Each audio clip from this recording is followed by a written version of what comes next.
নমস্কার। কেদারনাথ ধাম যাত্রা শেষে বাবা কেদারনাথের মন্দির দর্শন যে কোনো পুণ্যার্থীর কাছে এক দীর্ঘ তপস্যার শেষে মোক্ষলাভের মতো। ঈশ্বর আর তার পৌরাণিকতা যেন এই স্থানের প্রস্তরখণ্ড থেকে পথের ধুলো প্রত্যেকটি জায়গাতে, প্রত্যেকটি কণায় বিদ্যমান। ভগবান, প্রকৃতি ও মানুষের এই সহাবস্থান খুব কম ধর্মীয় স্থানেই দেখতে পাওয়া যায়।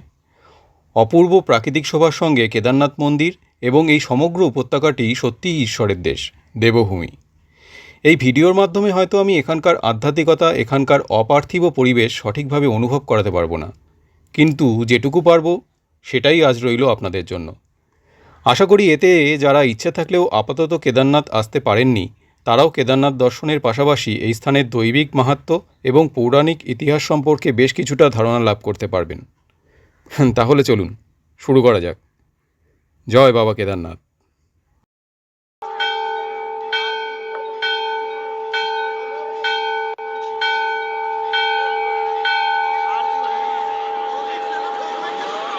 পূর্ববর্তী পর্বে আমি গৌরীকুণ্ডের উষ্ণ প্রস্রবণে স্নান সেরে গৌরী মাতার মন্দিরে প্রণাম করে কেদারনাথ ট্রেক শুরু করেছিলাম। পথে অসাধারণ সব দৃশ্যপট দেখতে দেখতে প্রায় 22 কিলোমিটারের পাহাড়ি পথ অতিক্রম এবং তাঁবুতে রাত্রি যাপন করে আজ ভোরে এসে পৌঁছেছি বাবা কেদারনাথের মন্দির চত্বরে। মানুষের জীবনে প্রথম ঘটা সকল সুন্দর অভিজ্ঞতার অনুভূতি স্বতন্ত্র হয়, সুতরাং সেই হিসেবে আজ যে আমি এক অসাধারণ অভিজ্ঞতা শরিক হতে চলেছি সেটা বলাই বাহুল্য।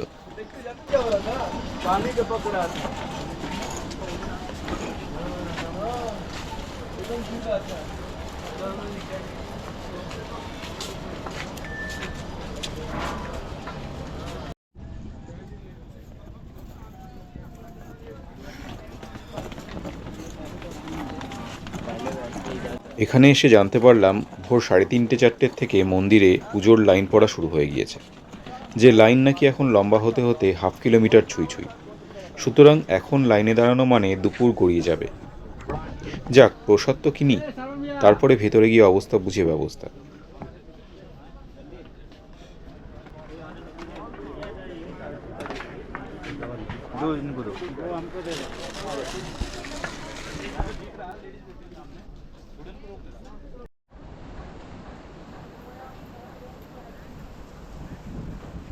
মন্দিরে ঢোকার বেশ কতগুলি পথ রয়েছে। আসলে সম্পূর্ণ মন্দির চত্বরটি এখন আন্ডার কনস্ট্রাকশন রয়েছে।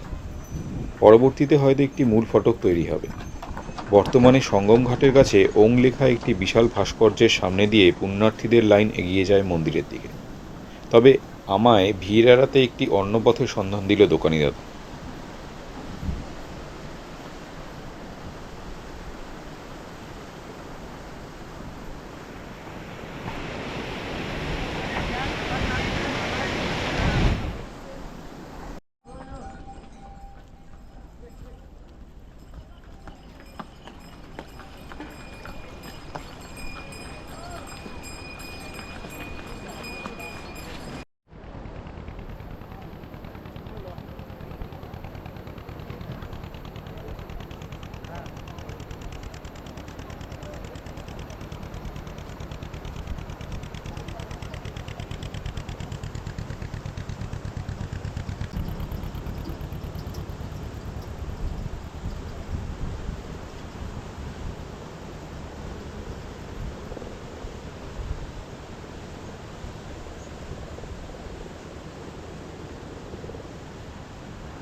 মন্দিরের দিকে এগোতে এগোতে একটা দৃশ্য দেখে আমি থমকে গেলাম। ছোটবেলার থেকেই পড়েছি বা শুনেছি হিমালয়ের পাদদেশে মুনি ঋষিরা তপস্যা করতেন সিদ্ধি লাভের উদ্দেশ্যে। আজ স্বচক্ষে দেখলাম। এত দূর থেকে জানতে পারলাম না এই প্রচণ্ড ঠান্ডায় খালি গায়ে বসে তপস্যা করে ইনি সিদ্ধি কতটা পেলেন। হ্যাঁ, তবে পরম শান্তির সন্ধান যে পেয়ে গেছেন সেটা তো বোঝাই যাচ্ছে।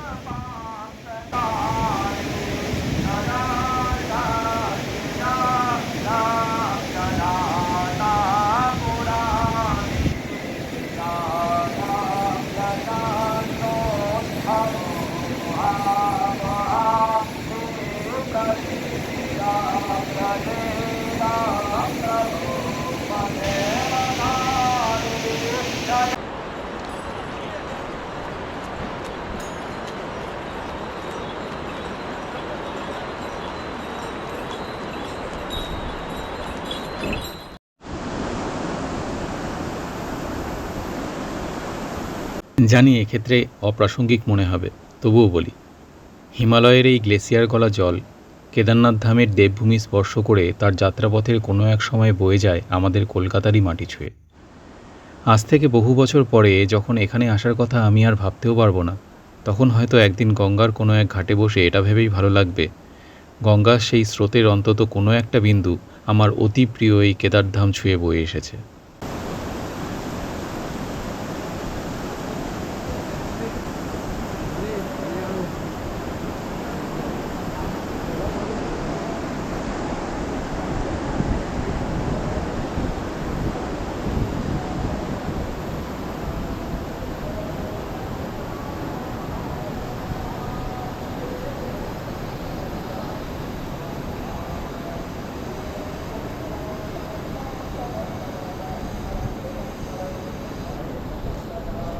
ওই যে দেখা যাচ্ছে কেদারনাথ মন্দিরের চূড়া।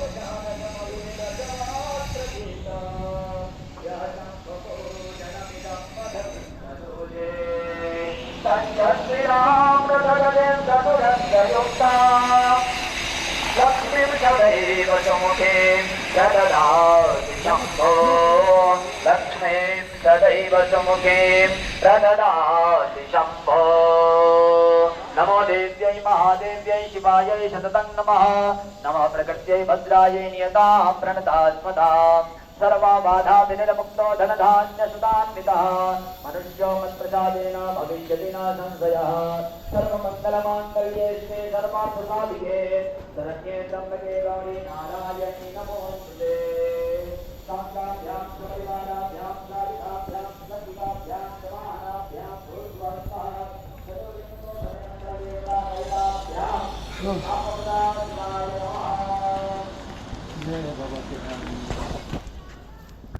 আমি এখন যাচ্ছি পূর্ব দিকের একটা প্যাসেজ দিয়ে।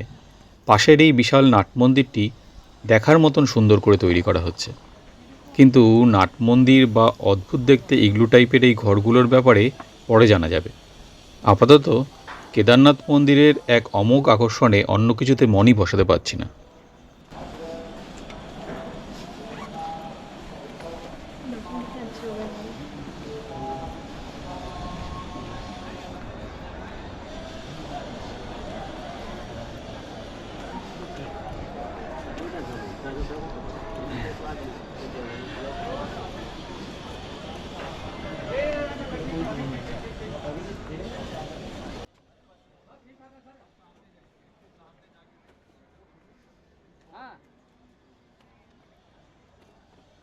জয় বাবা কেদারনাথ।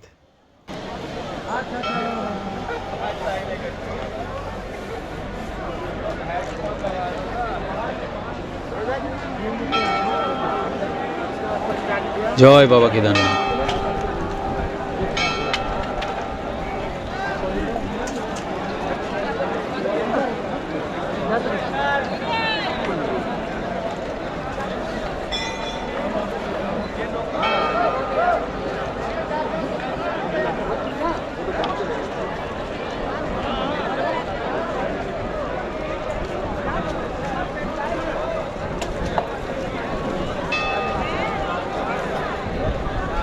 পাহাড়ের কোলে অবস্থিত এই পৌরাণিক যুগীয় মন্দির দর্শনের অনুভূতি ভাষায় প্রকাশ করা আমার পক্ষে সম্ভব নয়।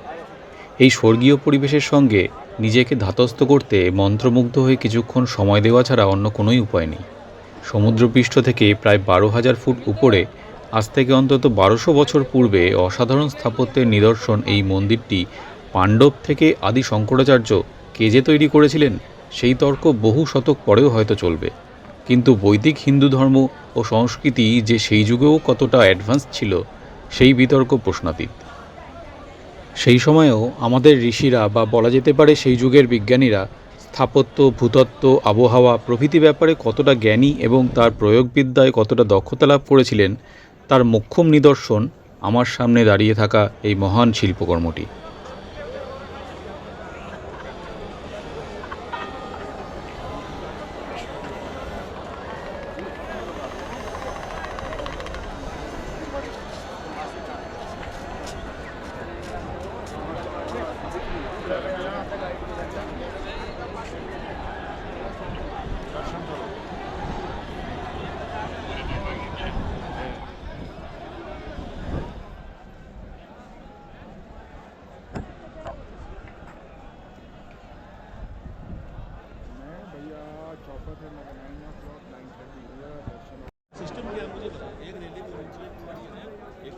পুরোহিত ধরে গর্ভগৃহে বিশেষ পুজো দিতে চাইলে এই অফিসেই যোগাযোগ করতে হবে।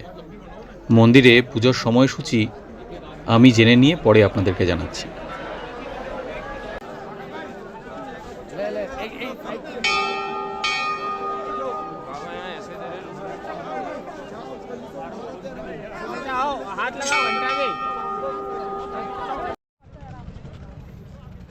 ওং চক অর্থাৎ সঙ্গম ঘাটের কাছে এই ওং ভাস্কর্যটির থেকে সোজা এগিয়ে গেলে 300 মিটারের মধ্যেই পড়বে কেদারনাথ মন্দির। জার্মানির থেকে এক বিশেষ ধরনের পিতল আমদানি করে তৈরি এই প্রতীকটির ওজন 6000 কেজি বা 60 কুইন্টাল। এটি প্রথমে বারোদায় তৈরি করে 17টি অংশে ভাগ করে সোনপ্রয়াগ অবধি আনানো হয়েছিল। তারপর সোনপ্রয়াগ থেকে প্রায় 200 জন শ্রমিকের অক্লান্ত পরিশ্রমে এই ওং প্রতীককে কেদারনাথ পর্যন্ত আনা হয় এবং তারপরে এই অংশগুলিকে ওয়েল্ডিং করে সফলভাবে প্রতিস্থাপনও করা হয়। এই কাঠামোটির উল্লেখযোগ্য বৈশিষ্ট্য হল এর ওজনের অভিকর্ষ বিরোধী ভারসাম্য। যাই হোক, চলুন এবার লাইন বরাবর হাঁটতে হাঁটতে মন্দিরের দিকে যাওয়া যাক।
ভারতে প্রায় সমস্ত মন্দিরই পূর্ব পশ্চিম বরাবর হলেও ব্যতিক্রমী এই মন্দির উত্তর দক্ষিণ বরাবর, দক্ষিণমুখী।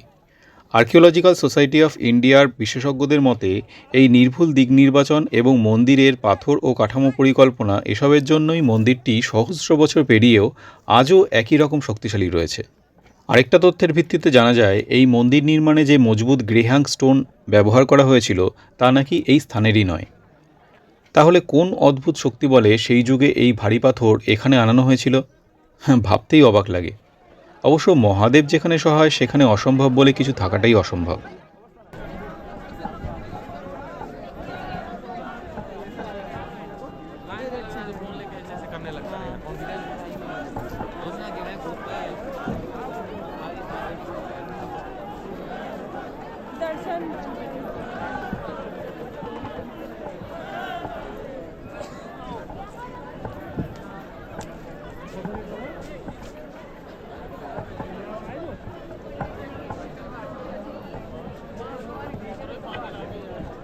तलवार उठे नहीं सुकून कोई कहां से बारिक में जी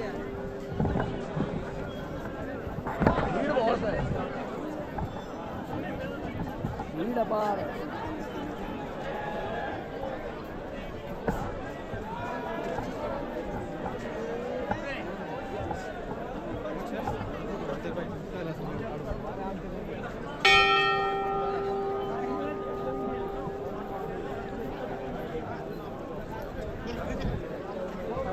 देख के बोलते हैं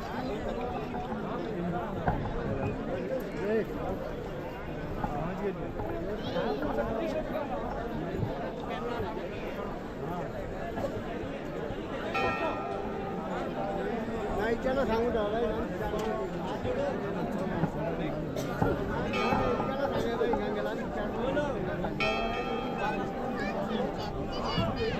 बहुत सारी लेके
আরে সামনে বলছে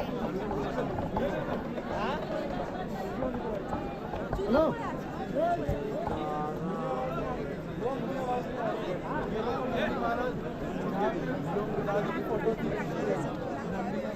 এত সামনে আসছো কেন মন্দির তো পারছি না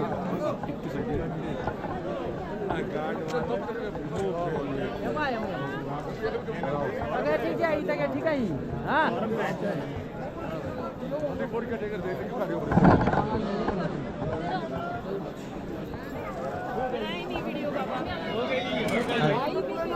প্রাচীনকালে এই অঞ্চলটির নাম ছিল কেদারখণ্ড।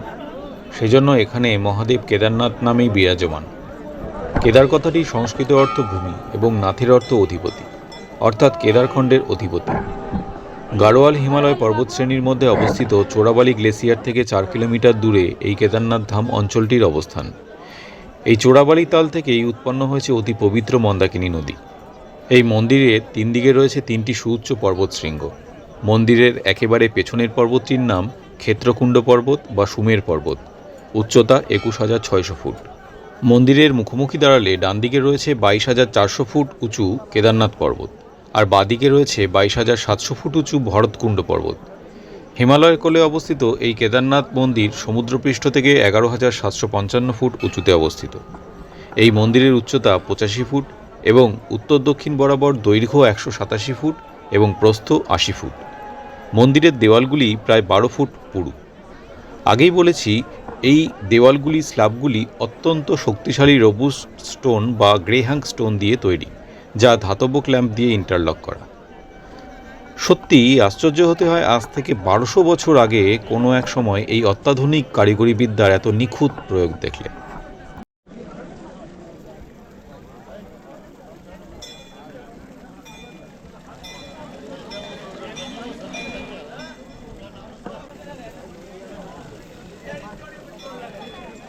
নন্দী মহারাজের মুখ থেকে মন্দাকিনী নদীর পবিত্র জলধারা, বেশ ইউনিক আইডিয়া।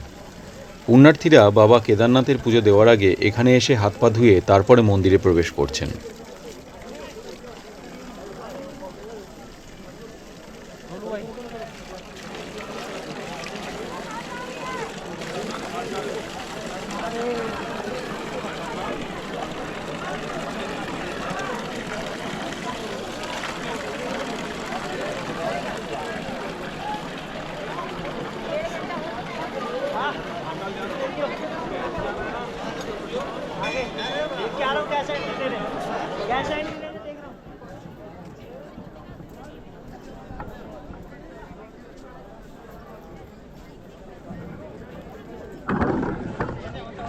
একটা ব্যাপার এই কেদারভূমিতে পা রাখার পর থেকেই বেশ অনুভব করছি। এই স্থানে প্রাকৃতিক সৌন্দর্য এবং ধর্মীয় ভাবাবেগের তীব্র স্রোত ছাড়াও আরেকটি জিনিস মনকে এক অদ্ভুত প্রশান্তি প্রদান করে। সেটা হলো চারদিকের এই তুষারাবৃত হিমালয় পর্বত থেকে বয়ে আসা তাজা হিমেল হাওয়া। বস্তুত সত্যিই মনে হয় যেন স্বর্গের থেকে হাওয়া এসে এখানে আগত সকল মানুষের আত্মার শুদ্ধিকরণ ঘটাচ্ছে।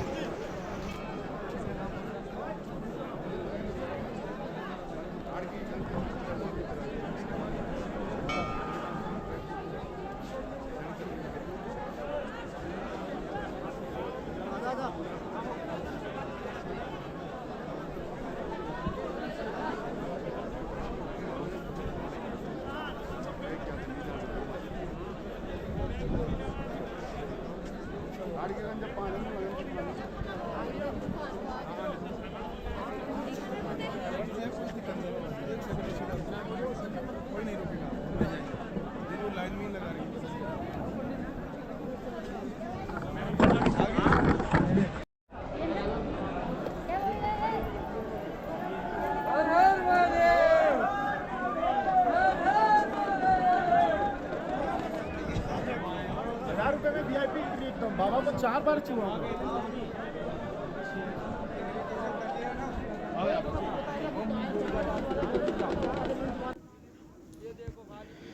কেদারনাথ মন্দিরের ঠিক বাদিকে রয়েছে পঞ্চপাণ্ডবদের মন্দির। কেদারনাথ মন্দিরের প্রতিষ্ঠাতা হিসেবে এই পাণ্ডবদের নামই প্রধানত আলোচিত হয়। বোঝাই যাচ্ছে এই পাণ্ডবদের মন্দির কেদারনাথ মন্দিরের মতন অত সুপ্রাচীন নয়।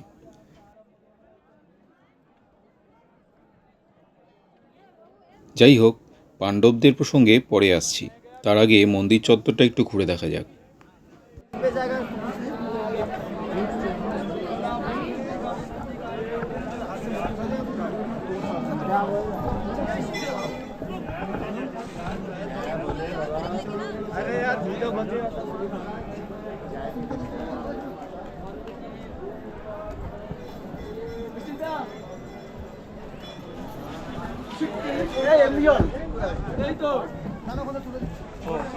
এ কথা তো আগেই বলেছি, এখানকার তীব্র শীতের কারণে মন্দিরটি কেবলমাত্র এপ্রিল মাসের শেষ থেকে অর্থাৎ অক্ষয় তৃতীয়া নাগাদ থেকে নভেম্বর মাসের মাঝামাঝি অর্থাৎ কার্তিক পূর্ণিমা বা ভাইফোঁটা অবধি খোলা থাকে।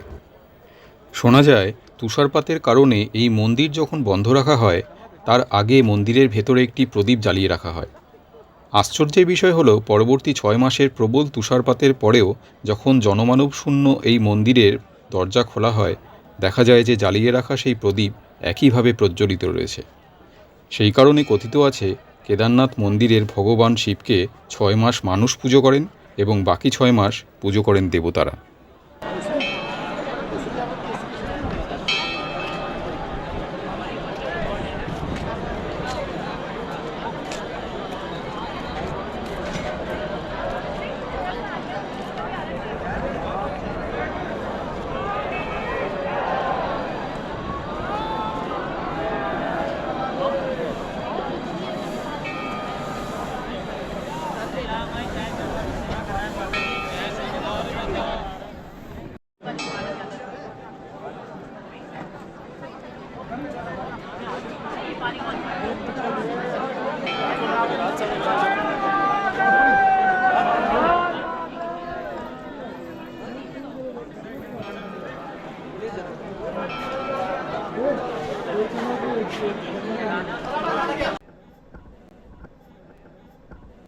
কেদারনাথ মন্দির নির্মাণের সঠিক তারিখ এখনও একটি রহস্য।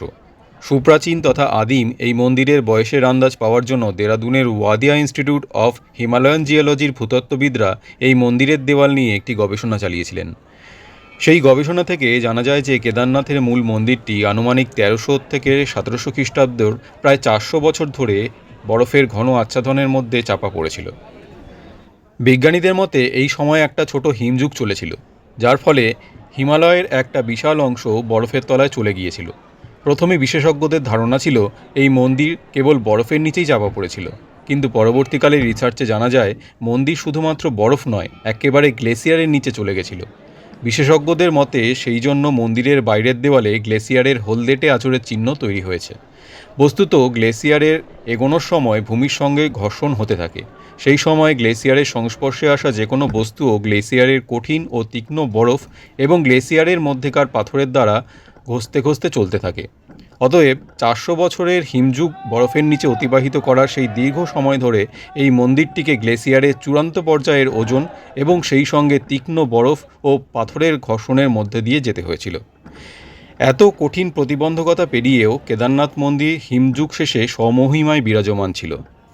সুতরাং এর থেকেই বোঝা যায় যারাই এই মন্দিরে স্থাপন করে থাকুন মন্দিরের কাঠামো তৈরির সময় এই অঞ্চলটির কঠোর আবহাওয়ার কথা মাথায় রেখেছিলেন এবং সেই মতোই সেই প্রাচীন কিন্তু এক দুর্ভেদ্য প্রযুক্তি বলে এই মন্দির অথবা স্থাপত্য কীর্তি তৈরি করেছিলেন, যা আমাদের দেশের সুপ্রাচীন উন্নত কারিগরি বিদ্যার ঐতিহ্যকেই প্রতিষ্ঠিত করে।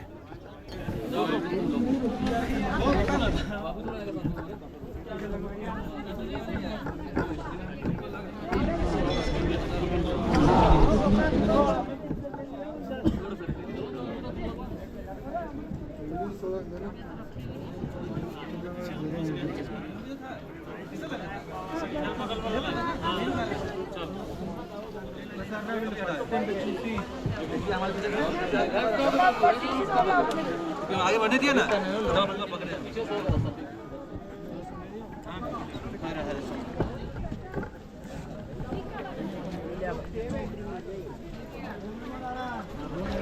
'বাবা কেদারনাথের স্নানের জল অর্থাৎ চরণামৃত এসে জমা হচ্ছে মন্দিরের পেছন দিকের এই কুণ্ডটিতে।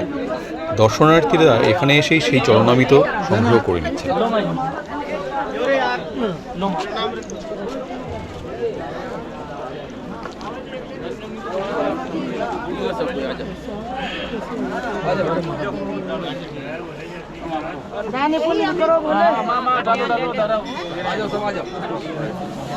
यही है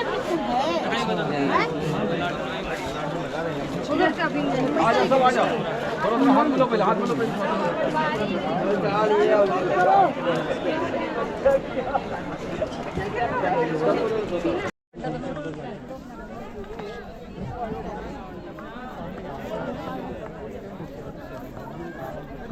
দু সালের 16 জুনের বিধ্বংসী বন্যায় মারাত্মকভাবে ক্ষতিগ্রস্ত হয় এই মহান তীর্থক্ষেত্রটি। মনে করা হয় বিগত কয়েক শতাব্দীতেও এত ভয়াবহ প্রাকৃতিক বিপর্যয় এই স্থানে আর হয়নি। উপরে চোরাবালি তাল থেকে উপচে আসা প্রবল জলের তোড়ে আশেপাশের বিস্তীর্ণ অঞ্চল ভেসে গেলেও তেমন কোনো আঁচড়ই লাগেনি এই কেদারনাথ মন্দিরের গায়ে, যার প্রধান কারণ হল 12 ফুট উঁচু ও 20 ফুট চওড়া এই অতিকায় প্রস্তরখণ্ডটি। সেই প্রবল জলোচ্ছ্বাসকে ভেদ করে এই বিশালাকার পাথরটি কেদারনাথ মন্দিরকে একেবারে আড়াল করে দাঁড়ায় এবং জল কাদার সেই প্রবল স্রোতকে চিরে দিয়ে মন্দিরকে রক্ষা করে। মন্দিরের প্রস্থে প্রায় সমান মাপের এই শিলাখণ্ডটি একেবারে সঠিক সময়ে, সঠিক অবস্থানে, সঠিক দূরত্বে এসে দাঁড়িয়ে যায়, যা বিশেষজ্ঞ থেকে সাধারণ মানুষ সকলকেই চমৎকৃত করে তোলে। স্থানীয়দের বিশ্বাস কেদারনাথ মন্দিরকে রক্ষা করার জন্য স্বয়ং ভীমই এই শিলা পাঠিয়েছিল। সেই জন্য এই পাথরটির নাম দেওয়া হয়েছে ভীমশিলা। বর্তমানে এই ভীমশিলাকে কেদারনাথ মন্দিরেরই একটি অংশ হিসেবে গণ্য করা হয়।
এখন আমরা চলেছি আদিগুরু শঙ্করাচার্যের সমাধি এবং 12 ফুট উচ্চতা ও 35 টন ওজনের মূর্তি দর্শন করতে। এই মূর্তি তৈরি করা হয়েছে ক্লোরাইট সিস্ট পাথর দিয়ে, যা রোদ, জল, বৃষ্টি, বরফ যে কোনো কঠিনতর জলবায়ুর দাপট অনায়াসে সহ্য করে নেয়। এখন প্রশ্ন হলো, কে এই আদিগুরু শঙ্করাচার্য? ইনি ছিলেন বিখ্যাত হিন্দু দার্শনিক ও সমাজ সংস্কারক। হিন্দু ধর্মের রক্ষা এবং সম্প্রসারণ করার উদ্দেশ্যে তিনি সেই যুগে সারা ভারত ভ্রমণ করেন এবং বিভিন্ন দার্শনিকদের সঙ্গে আলোচনা এবং বিতর্কের মাধ্যমে হিন্দু ধর্মের প্রচার করেন। মাত্র 32 বছরের জীবনকালে বিদ্যানী সন্ন্যাসী হিন্দু ধর্মের ব্যাপ্তির জন্য নানাবিধ প্রয়াস করে গিয়েছেন। অতঃপর তার জীবনের শেষ প্রান্তে তিনি হিমালয়ের পথে যাত্রা করেন এবং জনশ্রুতি আছে শঙ্করাচার্য 4র্থ শতাব্দীতে কেদারনাথে এসে কেদারনাথ মন্দির পুনর্নির্মাণ করেন এবং মোক্ষ লাভ করেন। প্রসঙ্গত উনার অদ্বৈত বেদান্ত দর্শন পরবর্তীতে শ্রীরামকৃষ্ণ পরমহংসদেবকেও প্রভাবিত করেছিল বলে জানা যায়।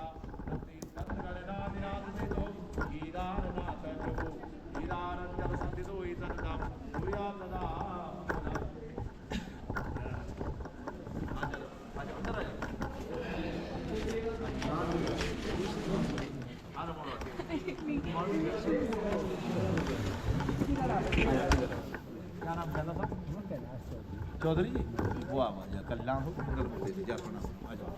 अच्छा ठीक है जी बोलो शंकरम शंकराचार्य केशवम बादरायणम सूत्रभास्कतो वंदे भगवन्तो पुनः पुनः चलो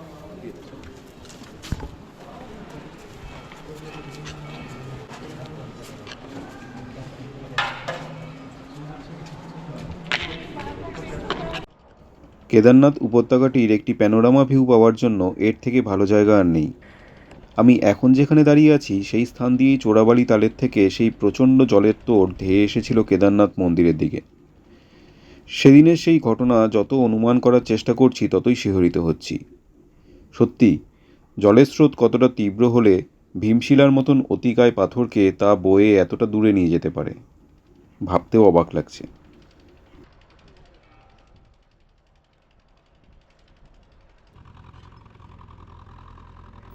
এখন যেটা করছি তার জন্য আমায় কেউ পাগল বলতেই পারেন, তবুও উদ্দেশ্য সৎ হলে যেটা করছি সেটা দেখাতে সংকোচ থাকার কথা নয়।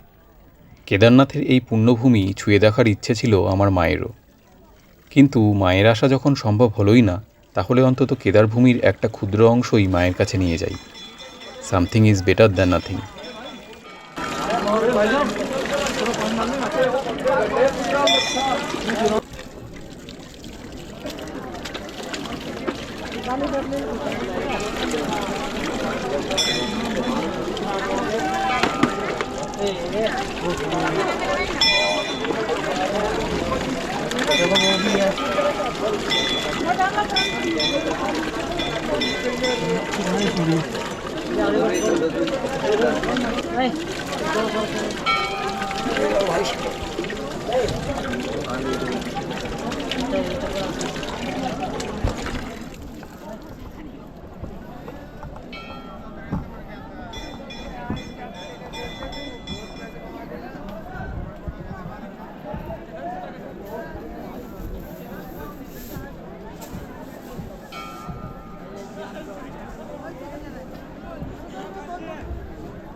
জলটাকে সব উপরে দাঁড়িয়ে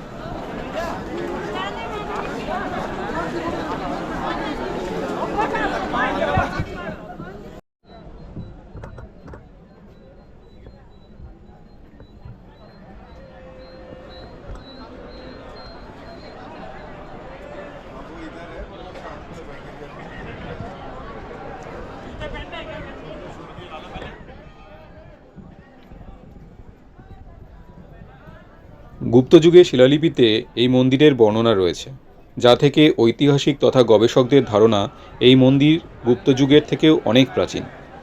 সমগ্র ভারতবর্ষের ইতিহাসে এই কেদারনাথ মন্দিরই হলো একমাত্র মন্দির যার প্রকৃত স্থাপনকাল এবং স্থাপনকারী নিয়ে বিস্তর মতপার্থক্য রয়েছে।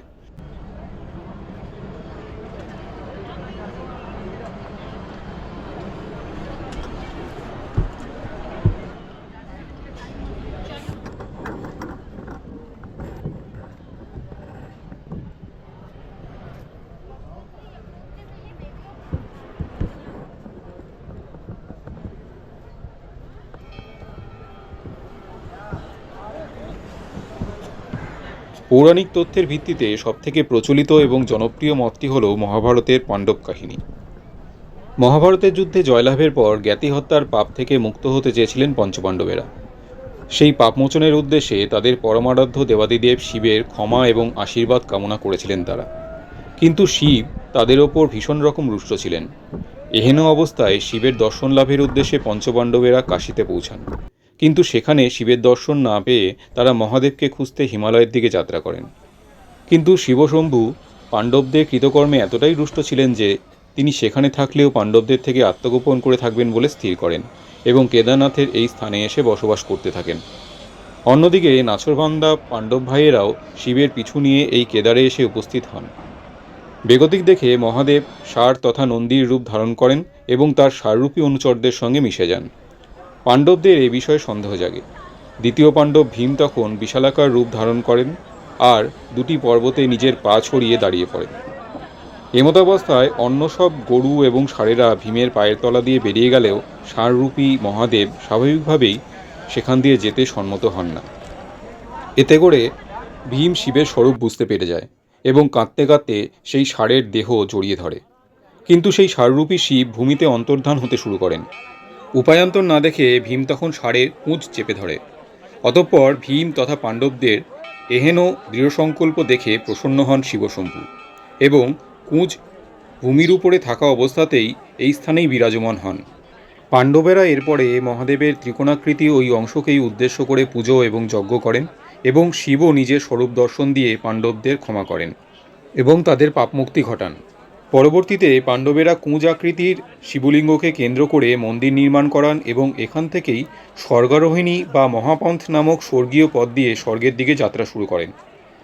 সেই হিসেবে এই মন্দির প্রায় 3000 বছর পূর্বে তৈরি করা হয়েছিল। প্রসঙ্গত, কেদারনাথ ছাড়াও পাণ্ডবরা আরও 4টি জায়গায় শিবলিঙ্গের পুজো এবং মন্দির নির্মাণ করেছিলেন। জায়গাগুলি হল তুঙ্গনাথ, রুদ্রনাথ, মদমহেশ্বর ও কল্পেশ্বর। এই 5টি জায়গা একত্রে পঞ্চকেদার নামেও পরিচিত। ওই যে দূরে একটি ঝর্ণা দেখা যাচ্ছে।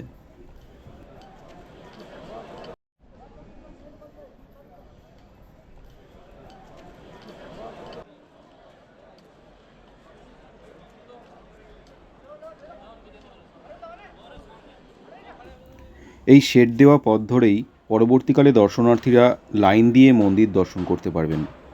বাচ্চা এবং বয়স্কদের কথা মাথায় রেখে প্যাসেজটার দুই পাশেই বিশ্রামের জন্য টাইলস লাগানো বসার জায়গা করে দেওয়া হয়েছে। বেশ ভালো ব্যবস্থা। अंकल जी, नेपाली ढाबा कैसे जाना पड़ेगा? नेपाली ढाबा अरे कहाँ से नीचे जाओ वहीं से। अच्छा हाँ, लगभग 50 मीटर की डिस्टेंस। अच्छा पूछ लेना शॉप में कि এবারে আসি আরেকটি কিংবদন্তিতে। বলা হয় কেদারনাথে ভগবান শিবের জ্যোতির্লিঙ্গ স্থাপনের উদ্দেশ্যে ভগবান বিষ্ণুর 2 অবতার নর এবং নারায়ণ এই স্থানে কঠোর তপস্যা করেছিলেন। বদ্রিকাশ্রমে তাদের আত্মত্যাগের প্রতিদানস্বরূপ মহাদেব তাদের সামনে উপস্থিত হন এবং আশীর্বাদ করে একটি ইচ্ছে পূরণের প্রতিশ্রুতি দেন। এতে তারা প্রার্থনায় তাদের মনের ইচ্ছা প্রকাশ করলে মহাদেব সেই ইচ্ছা পূরণ করতে কেদারনাথের জ্যোতির্লিঙ্গ রূপে বিরাজমান হয়ে যান।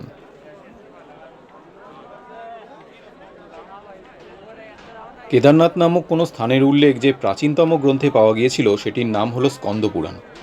শিব পার্বতীর পুত্র কার্তিক বা স্কন্দের নামানুসারে এই গ্রন্থের নামকরণ করা হয়েছিল এবং এই পাঠ্যটি আনুমানিক 7ম অথবা 8ম শতাব্দীতে রচনা করা হয়েছিল। গ্রন্থটিতে উল্লেখ আছে যে শিব কেদারা নামক এক স্থানে বসে তার জটার থেকে পবিত্র জল পৃথিবীর বুকে ফেলেছিলেন, অর্থাৎ গঙ্গার উৎপত্তি করিয়েছিলেন। যাই হোক, দ্বাদশ জ্যোতির্লিঙ্গের মধ্যে প্রধান এই জ্যোতির্লিঙ্গের স্থাপনকাল নিয়ে পণ্ডিতদের মধ্যে নানান মত থাকতে পারে, কিন্তু একটি ব্যাপারে ইনাদের মধ্যে কোনো মতানৈক্য নেই, আর সেটা হলো এই কেদারনাথ মন্দিরের অপার্থিব মহিমা। সকলেই বিশ্বাস করেন এই মন্দিরের মহাদেব অতীব জাগ্রত। এই বিশ্বাসের পটভূমিতে একটি কিংবদন্তি বা গল্প বেশ বিখ্যাত। সময়টা ছিল অনেককাল আগের। তখন যাত্রী পরিবহনের জন্য প্লেন, ট্রেন, বাস কিছুই ছিল না। কেদারনাথ ধামে যেতে হলে তখন ভরসা ছিল গরু বা ঘোড়ার গাড়ি অথবা পায়ে হেঁটে কেদারনাথের পথে যাত্রা, যা ছিল অনেক কষ্টের আর সময় সাপেক্ষ।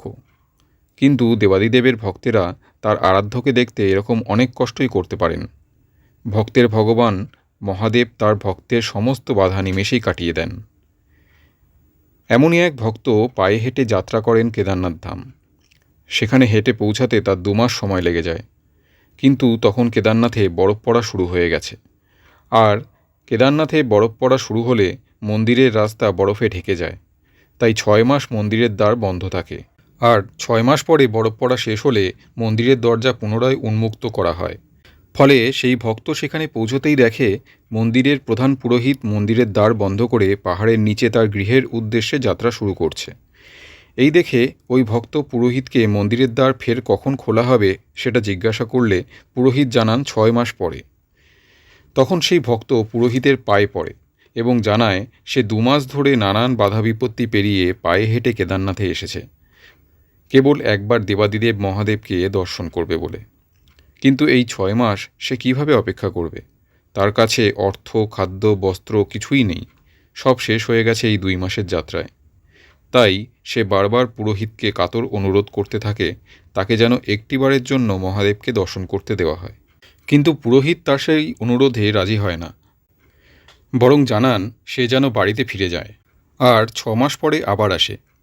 ফিরে যাওয়ার আগে প্রধান পুরোহিত পুনরায় সতর্ক করে দিয়ে বলেন যে এই প্রচণ্ড ঠান্ডায় এই খোলা জায়গায় একটি দিনও কাটানো সম্ভব নয়, তাই যত শীঘ্র সম্ভব নেমে আসাটাই শ্রেয়। এই বলে পুরোহিত বাড়ির উদ্দেশ্যে রওনা দেয়। কিন্তু সেই ভক্ত মনস্থির করে যত কষ্টই হোক না কেন সে মন্দিরের সামনেই থাকবে, যতদিন না মহাদেবের দর্শন লাভ হচ্ছে। এই ভেবে সে মন্দিরের পাশেই বসে মহাদেবকে স্মরণ করতে থাকে। দিন গড়িয়ে রাত নামতেই ঠান্ডা আরও প্রবল আকার নেয় এবং আবহাওয়া এতটাই খারাপ হয়ে যায় যে সেখানে একটি মুহূর্ত কাটানো অসম্ভব হয়ে পড়ে। ঠিক সেই সময় এক অঘরী বাবা তাকে দর্শন দেন এবং তাকে নিজের ঝুলি থেকে খাবার বের করে খেতেও দেন, সঙ্গে আগুন পোহানোর জন্য ব্যবস্থাও করে দেন। ভক্ত এতটাই ক্ষুধার্ত আর ক্লান্ত ছিল যে সেই খাবার খেয়ে সে ঘুমিয়ে পড়ে। সকালে ঘুম ভাঙতেই সে অবাক হয়ে দেখে মন্দির চত্বরের সমস্ত বরফ সরে গেছে, মন্দিরের রাস্তাও পরিষ্কার, আর মন্দিরের সেই প্রধান পুরোহিত তার সঙ্গীদের নিয়ে মন্দিরের দিকেই আসছেন। কাছে এলে সে পুরোহিতকে জিজ্ঞাসা করে যে মন্দির কি এখন খোলা হবে? তখন পুরোহিত জানায়, হ্যাঁ, দীর্ঘ 6 মাস মন্দির বন্ধ থাকার পরে আজ মন্দির খোলা হবে। তখন ভক্ত বলে যে তাহলে আগের দিনই পুরোহিত তাকে আরও 6 মাস মন্দির বন্ধ থাকার কথা কেন বললেন? পুরোহিত তাকে প্রথমে চিনতে না পারলেও এবারে চিনতে পারেন এবং 6 মাস আগের ঘটনা মনে পড়ে যায় তার। তখন তিনি আশ্চর্য কণ্ঠে ভক্তের কাছে আগের রাতের কথা জানতে চান। ভক্ত তখন সমস্ত ঘটনা পুরোহিতকে খুলে বলেন। তখন পুরোহিত সেই অঘরী বাবার চেহারা বর্ণনা চাইলে ভক্ত বলে পরম দয়াবান সেই বাবার মাথায় লম্বা চুল, হাতে ত্রিশূল আর কপালে হয়তো ত্রিনয়ন আঁকা। এই কথা শুনে সেই পুরোহিত ভক্তের পায়ে লুটিয়ে পড়ে এবং জানায় স্বয়ং মহাদেব তাকে দর্শন দিয়েছেন, আর তিনিই তার অসীম দৈবিক ক্ষমতা বলে ভক্তের 6 মাস এক রাতে পরিবর্তন করে দিয়েছেন। পুরোহিত আরও বলে ভক্তের ঐকান্তিক ভক্তি তাকে মহাদেবের দর্শন করিয়েছে, যেটা সৌভাগ্য এতদিন পূজার পরেও পুরোহিতের হয়নি। পরবর্তীকালে এই কাহিনী জনশ্রুতি হয়ে চারিদিকে ছড়িয়ে পড়ে।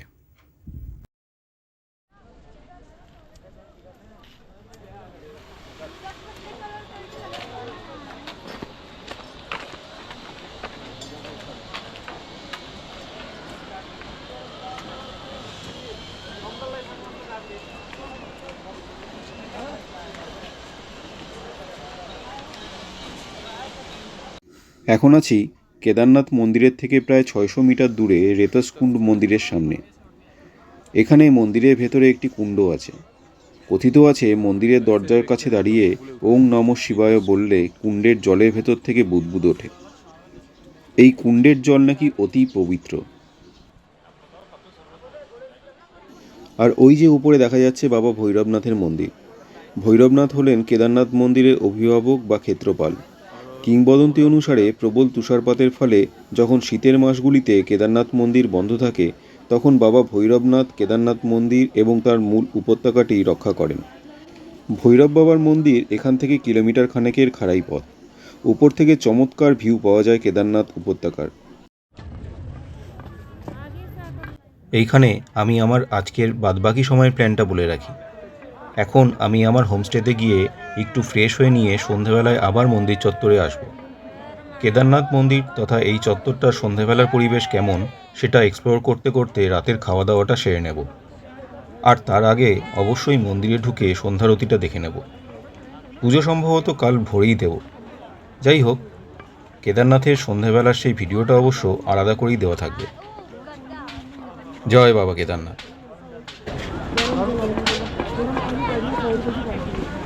এই কেদারনাথ মন্দিরে সারাদিনব্যাপী নানান ধরনের পুজো এবং আরতি চলে। প্রাতঃকালীন পুজো হিসেবে মহাভিষেক পুজো হয় ভোর 4:30 থেকে 6:30 অবধি। বিশেষ পুজো তথা শ্রীমদ্ ভগবত স্তোত্র পাঠ হয় 4 থেকে 8 অবধি।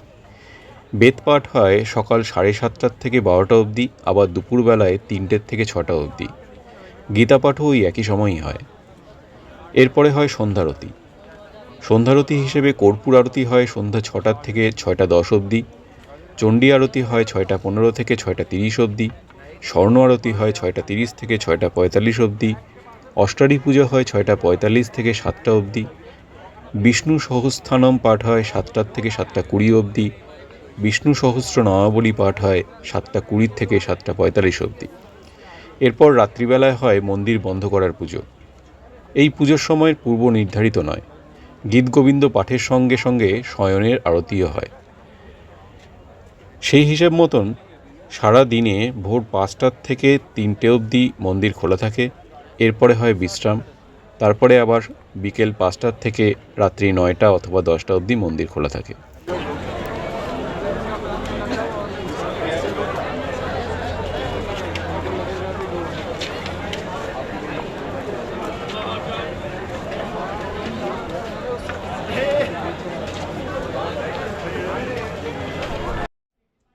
যেহেতু রুম অ্যাভেলেবেল না পাওয়ার জন্য আগে জিএমভিএনের ওয়েবসাইটে গিয়ে আমি অ্যাডভান্স বুকিংটা করাতে পারিনি, সেহেতু আমার এখানে এসে স্পট বুকিং করাতে হয়েছে। আমি উঠেছি এই হোমস্টেটিতে। ভাড়া পড়েছে 1,500 টাকা।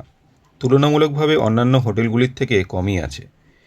এই হোমস্টেটা নেওয়ার সুবিধা এই যে এখান থেকে কেদারনাথ মন্দিরের দূরত্ব খুবই কম, প্রায় 300 মিটারের মতন হবে। নাম পণ্ডিতানিস হাউস, কন্ট্যাক্ট নাম্বার 8979293984। আমার কাছে হোমস্টেটা বেশ ভালোই লেগেছে। রাতে গরম গরম খিচুড়ি দিতে দিতে দোকানদার দাদা বললেন ভিড় এড়িয়ে ভোরের পুজো দিতে চাইলে রাত 3টে নাগাদ মন্দির চত্বরে এসে লাইনে দাঁড়াতে। সেই মতো ভেবেছিলাম তাড়াতাড়ি শুয়ে পড়ব, কিন্তু হোমস্টেতে এসে ক্যামেরা থেকে ডেটা ট্রান্সফার করে ঘুমাতে ঘুমাতে প্রায় রাত 12টা বেজে গেল। মন্দিরের ভেতরে কোনো প্রকার ফটোগ্রাফি বা ভিডিওগ্রাফি অ্যালাউড নয়, সেজন্য ক্যামেরা হোমস্টেতে রেখেই ভিড় এড়াতে ভোর 3টের সময় পুজোর লাইন দিয়েছিলাম। আমি কাল সন্ধ্যায় মন্দিরে ঢুকে দর্শন করলেও আজ সকালেই বাবা কেদারনাথের পবিত্র জ্যোতির্লিঙ্গ ভালো মতন স্পর্শ করে পুজো দিতে পারলাম। মা সঙ্গে করে কলকাতার গঙ্গার জল দিয়ে দিয়েছিল বাবা কেদারনাথের মাথায় দেওয়ার জন্য। সেই জলে স্নানও করালাম বাবাকে।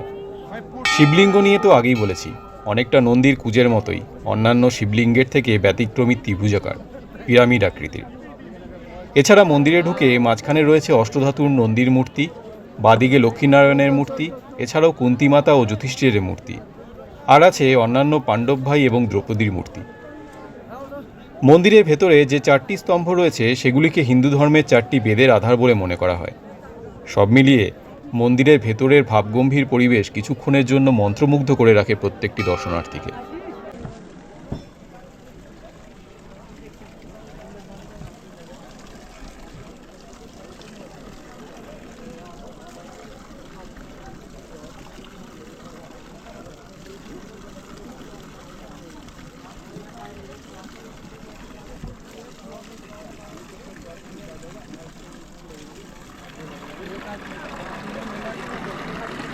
के साथ करवाइए उसकी से।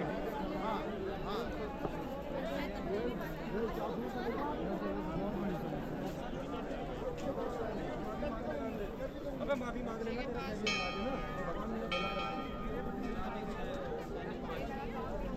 एक वीडियो बना लो।